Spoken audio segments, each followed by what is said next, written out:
watching the school's telelearning service from the Nebraska Department of Education and Nebraska Educational Telecommunications.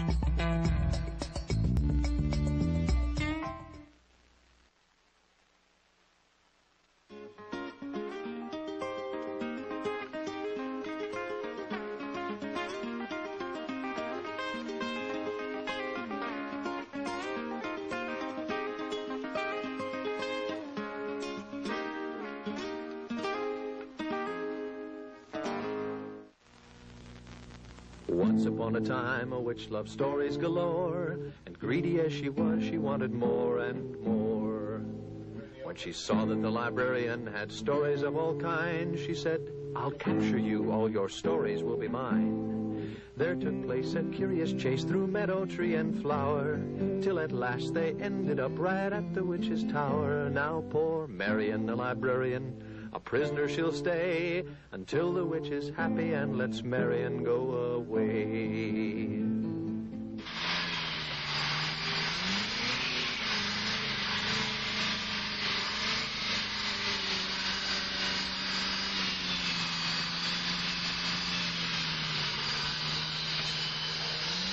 Oh, my goodness. Are you all right? Well, I'm all right, but this broom isn't. It won't fly, and it makes a terrible racket. Oh, here. You might as well keep that and use it to sweep up the dungeon with. Thank you. Say, do you have a story about a fox ready yet? Almost. I just need a little more time. Oh, well, in that case, I'll be going. I need to work on these broom handles anyway. Wait. How can I call you when I do have a story for you? Ooh, something wonderful right here.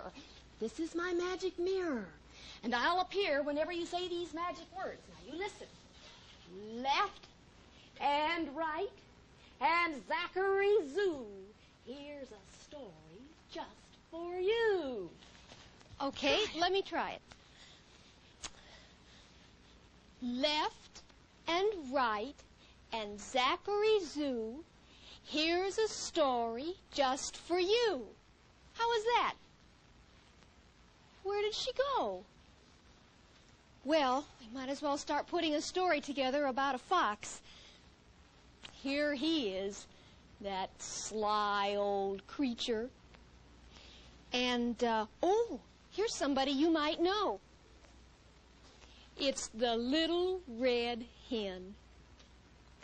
I wonder where her apron is. Oh, here's an apron like hers. And inside, I bet, are her little scissors. Well, let's put these things in the machine. The fox, the hen, and the apron.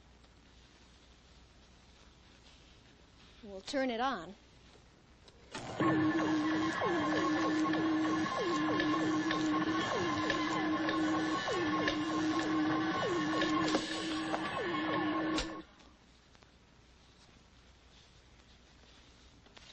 And it's the story of the little red hen.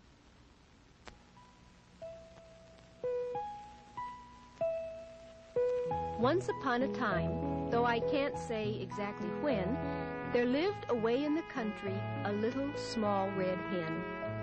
She wore a nice little apron and a little sunbonnet, too, and she walked pickety-peckety, as little hens always do. She had lived the whole of her little life in the same little house. It stood all by itself in a lonely spot just at the edge of a wood. It was very snug and cozy and warm, and the garden wasn't big, but just what a little small red hen could nicely manage to dig. And once upon a time, just the same time, of course, there also lived a wicked old fox among the heath and horse. Silently, slyly, he crept round the fields, stealing geese and ducks and cocks, dressed in a hat and a long great coat, this wicked, cunning old fox. His house was perched on top of a hill. It was made of rock and stone. He and his wife, old Mother Fox, they lived there all alone. It was dark and damp and drafty, ugly and cold and bare. a tidy little small red hen would never be happy there. Now, the wicked old fox had often tried, over and over again, to catch by some sly trick or other the little small red hen. But she was far too clever for him. She never let him find her. And whenever she left her little house, she would lock the door behind her. One morning, very early indeed, before the sun was hot, the wicked old fox said to Mother Fox, "Put on the big black pot. I'm going to have another try. I shall soon be back, and then, I promise at last, you'll see I've caught this little small red hen." So he put on his hat and shouldered his sack and walked very sly and slow until at last he came in sight of the snug little house below. And he laid his sack very softly down on the ground behind a tree, and then he lay down to wait and watch, as quiet could be. He was getting tired of waiting there when the house door opened wide. And the little small red hen came forth to gather sticks outside, walking pickety-peckety, exceedingly neat and trim, and the wicked old fox lay watching. She never once thought of him. While she was picking up the sticks, he slipped behind the door and laughed, ha ha, to myself, very low, and he put the sack on the floor. She stepped inside with her bundle of sticks, as cheerful as one could be. When the wicked old fox sprang full at her throat, "I've got you now," cried he. "What good are bolts and bars?" he said. "How silly you must be to think that they could ever keep out a cunning old fox like me." Of course, the poor little small red hen was now in a terrible fright. She gave a scream and dropped her sticks. They tumbled left and right. But she just had time to fly on a beam that went across overhead, quite out of reach of the wicked old fox. "But I'll have you yet," he said. Then he began to run round and round, and round beneath, looking every now and then, laughing and showing his teeth. It made her dreadfully dizzy and faint. She gave a cluck and a lurch. She gave a flap and a flutter and flop, and fell right off her perch. Then the wicked old fox threw open his sack, and in less than half a minute, he had picked her up, and with a cry of joy, and hastily stuffed her in it. He swung it over his shoulder and smiled and started off for his den. "How nice you'll be for supper," said he, "my dear little small red hen." So there she was, poor thing, you see, shut up quite tight in the sack.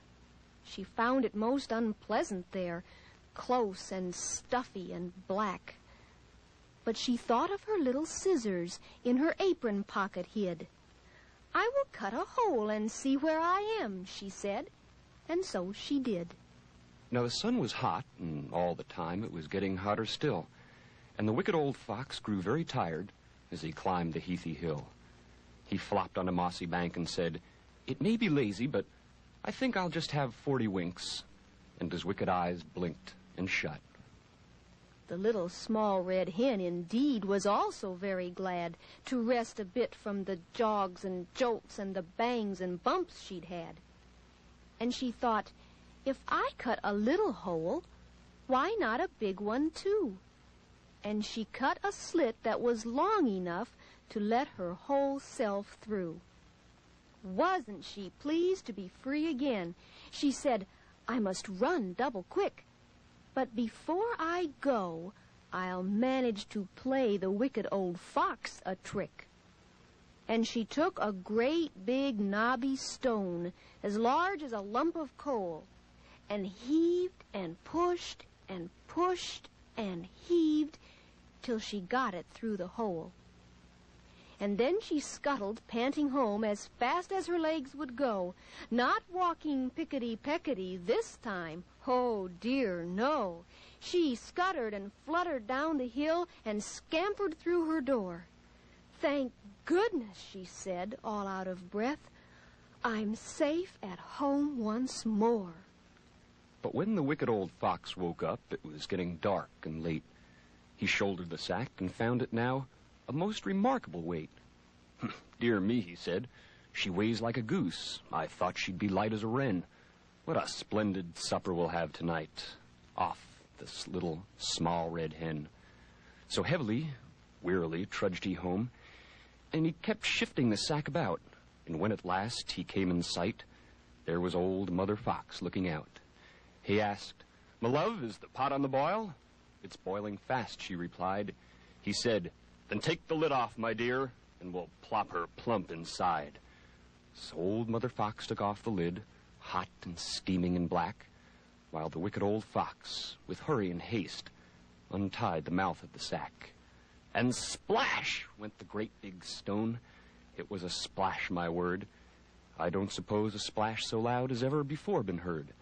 The bees and birds and bunnies all, who had gone to bed for the night, for miles around woke up with a jump, in a most tremendous fright. And the boiling water in the pot splashed out on every side, and terribly scalded the wicked old fox and old Mother Fox, and they died.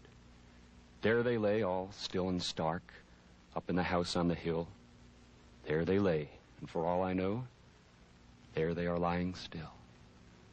But the hen lived happily, just as before, in her dear little house by the wood, walking pickety-peckety, working as hard as she could. "I've had a great many troubles. I hope they won't happen again. Anything for a quiet life," said the little small red hen.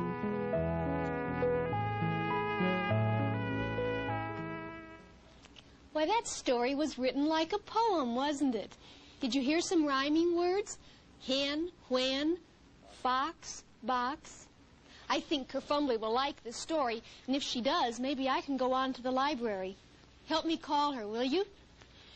Left and right and Zachary Zoo, here's a story just for you.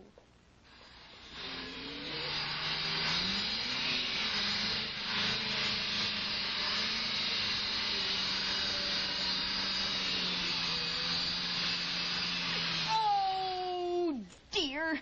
This just isn't a bit better. What'd you want, dearie? Here's a story.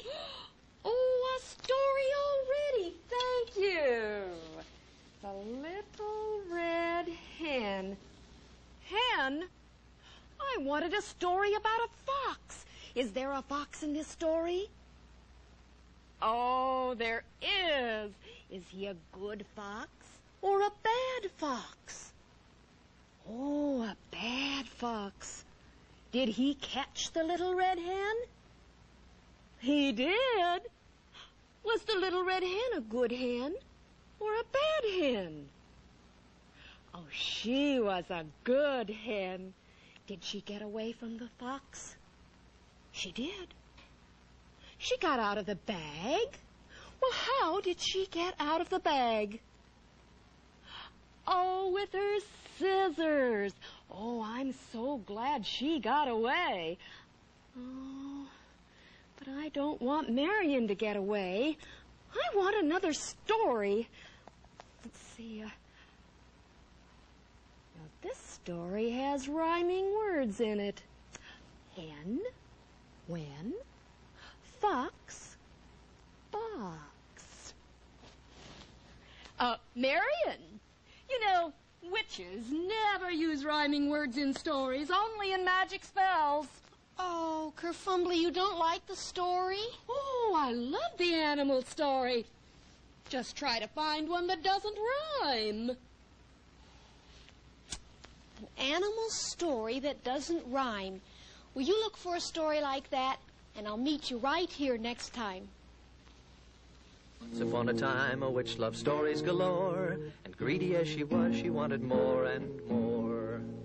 When she saw that the librarian had stories of all kinds, she said, "I'll capture you, all your stories will be mine." There took place a curious chase through meadow, tree, and flower, till at last they ended up right at the witch's tower. Now poor Marion, the librarian, a prisoner she'll stay, until the witch is happy and lets Marion go away.